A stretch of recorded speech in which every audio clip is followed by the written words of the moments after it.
Mr. Krug did not kill his wife. This was about Dan losing control. He was not in love with Christine, and that resentment had turned to rage by the time we get to December 14th. And yesterday, a jury convicted her husband, Daniel Krug, of first-degree murder. Today, he was sentenced for that crime. 9 News reporter Jaleesa Irizarry was in court where the judge heard from Christine's family. In the quiet suburbs of Colorado Springs, where mountains meet the morning fog, Daniel Krug's life once looked picture perfect. He was 44 years old, a father of 3, a husband to a bright and compassionate woman named Crystal Krug. To neighbors, they were the model American family.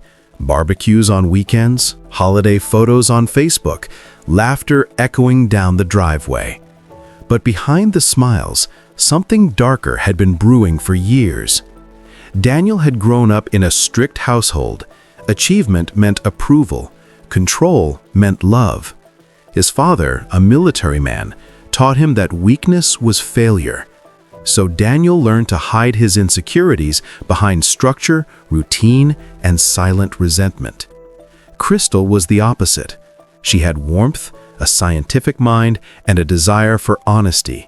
She worked in biochemical research and carried a quiet strength, one that drew people to her. When she first met Daniel at a church picnic in 2005, she admired his confidence. He admired her kindness. But over time, his admiration turned into possession. By 2023, after nearly 2 decades of marriage, the cracks were visible. Crystal had started voicing her unhappiness. She wanted space, therapy, a chance to breathe. Daniel heard only rejection, and rejection to him felt like death.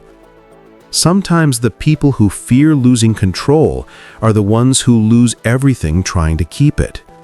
It's a story of love turned to fear, of devotion twisted into obsession. Before we go deeper, before we step into the shadows of Daniel's unraveling, take a moment to support stories like this. Subscribe, like, and share this video, because sometimes understanding stories like these helps prevent another tragedy. "Danny, come on, take the picture," she says, holding their baby, smiling in sunlight. A flash of happiness, a family frozen in time. The same photo would later appear in a courtroom, an image of what could have been. By late 2023, their marriage had become a landscape of cold silences and unspoken fears. They slept in separate rooms. Dinner conversations were mechanical. Crystal had started telling close friends she was planning to leave Daniel after Christmas. She had also started getting strange messages. It began with an email, "You can't hide from your past." The sender's name, an alias of her ex-boyfriend from years ago. Then texts followed, late-night calls, photos of her parked car, her office building, her children's school. She showed Daniel one of the messages. "Look at this," she whispered, voice trembling. "It's him again. I think he's watching me." Daniel wrapped an arm around her shoulder. "It's okay. I'll protect you," he said, his tone reassuring, but inside, something in him thrilled at her fear. He told her to document everything, to call the police. She did. The police began an investigation. But the truth, that the stalker wasn't her ex, but Daniel himself, was a secret still festering in the dark. To maintain control, Daniel had created fake email accounts, bought burner phones, and sent anonymous messages, each one designed to make her lean closer to him for protection. At night, when Crystal fell asleep clutching her phone, Daniel scrolled through her messages, his heart pounding with equal parts guilt and satisfaction. When obsession wears the mask of love, it becomes the most dangerous kind of madness. Flashback to the night Daniel proposed, kneeling in snow, promising, "I'll always protect you." By early December, she tells her sister she's planning to leave Daniel after the holidays. She wants peace. She wants her life back. That night, Daniel overhears her on the phone. His face hardens. The final thread of control snaps. Daniel sits alone in his truck, phone in hand, breathing heavy. He types one last message pretending to be the ex-boyfriend. "You can't escape me." Then deletes it, slowly, deliberately, while the snow begins to fall. It's December 14th, 2023. The air outside is sharp with winter. Crystal wakes early, makes breakfast for the kids, drives them to school. There's quiet resolve in her eyes. She's decided to confront Daniel once and for all. Back home, she stands by the kitchen counter, phone in hand. "Daniel, we need to talk," she says. He looks up from his laptop, the tension electric. "Are you the one sending those messages?" His jaw tightens. "What are you talking about?" "I traced one of them. The IP came from this house." For a moment, silence. Then he laughs, a low, hollow sound. "You think I'd do that after everything I've done to protect you?" She turns to leave. "I'm done living in fear, Daniel. I'm filing for a divorce." Something inside him breaks. The world narrows into a tunnel of noise, heartbeat, breath, rage. Some betrayals are not born in a single moment. They are built, layer by layer, out of fear, pride, and the inability to let go. That night, Daniel begins to plan. He disables cameras in the garage. He studies her routine, her hours. He rehearses excuses in his mind. The following morning, Crystal kisses her children goodbye. Daniel watches her drive away, his eyes cold. Crystal returns home after errands. The house is quiet. Snowflakes drift down like ashes. As she pulls into the garage, Daniel steps out of the shadows. "Danny?" she whispers, confused. He lunges. There's a muffled scream, the clang of metal, and then silence. He drags her inside, covers her with a tarp, deletes security footage. He wipes his hands, his breath heavy.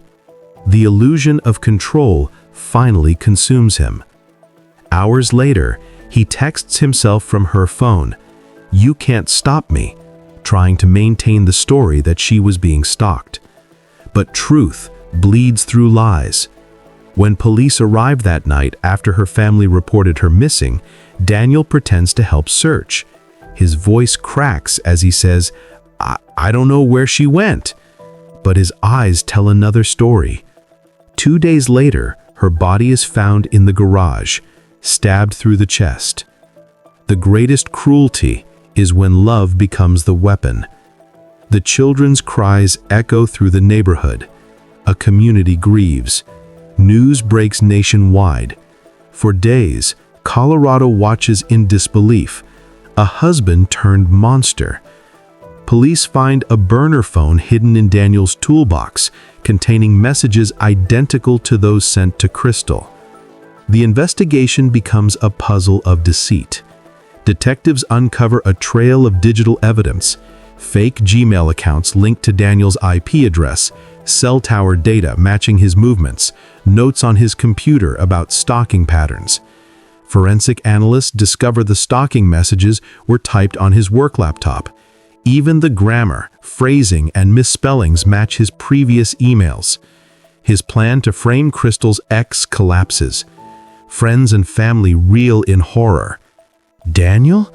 No, he loved her," one friend whispers to reporters. But love twisted by control is not love, it's ownership. At the trial's pre-hearing, prosecutors lay out the chilling sequence: months of impersonation, psychological torment, and the final act of violence. Daniel sits motionless, eyes blank. Behind him, Crystal's sister holds her hand over her heart, whispering, "Justice, Lord, please." Every lie leaves a fingerprint, and truth, though slow, never stays buried. As the case makes national headlines, the community rallies for domestic violence awareness. Candlelight vigils illuminate photos of Crystal smiling. April 22, 2025, the verdict day. The courtroom holds its breath. As the judge speaks, we, the jury, find the defendant, Daniel Krug, guilty of first-degree murder, stalking, and criminal impersonation. A gasp fills the room. Daniel stares forward, unblinking. After the trial, Crystal's family speaks publicly. They forgive, not to excuse, but to free themselves from hatred. Her story becomes a rallying cry for awareness about manipulation and emotional abuse. In interviews, her sister says, "We want people to recognize the signs. The isolation, the fear, the control disguised as care." Daniel sits alone in a maximum security cell. For the first time, he faces a life without control, without audience, without excuse. His journal entries, later released to investigators, reveal his haunting words. "I just wanted her to need me again." Obsession blinded him, but truth exposed him. Time moves slowly after tragedy. For Crystal's family, healing becomes a daily act of courage. Her children now live with her brother and his wife, gentle people who speak her name often, who keep her laughter alive. Her oldest daughter keeps a photo of her mother in her backpack, whispering, "I'll make you proud, Mom." Each year, the community gathers for a memorial walk against domestic violence. Purple ribbons line the streets, candles flicker in the wind. Crystal's story no longer lives only in court documents. It lives in the lives she saved by its telling. From the ashes of betrayal, truth rises. It doesn't erase pain, but it gives meaning to it. It tells the world that love, real love, is never control. It is freedom, honesty, and courage. If this story moved you, take a moment to honor Crystal and every victim of hidden abuse. Subscribe, share, and comment below, because awareness saves lives. Someone out there needs to hear this story. In the end, justice found its voice, and even in death, Daniel Krug taught the world that truth, once spoken, can never be silenced.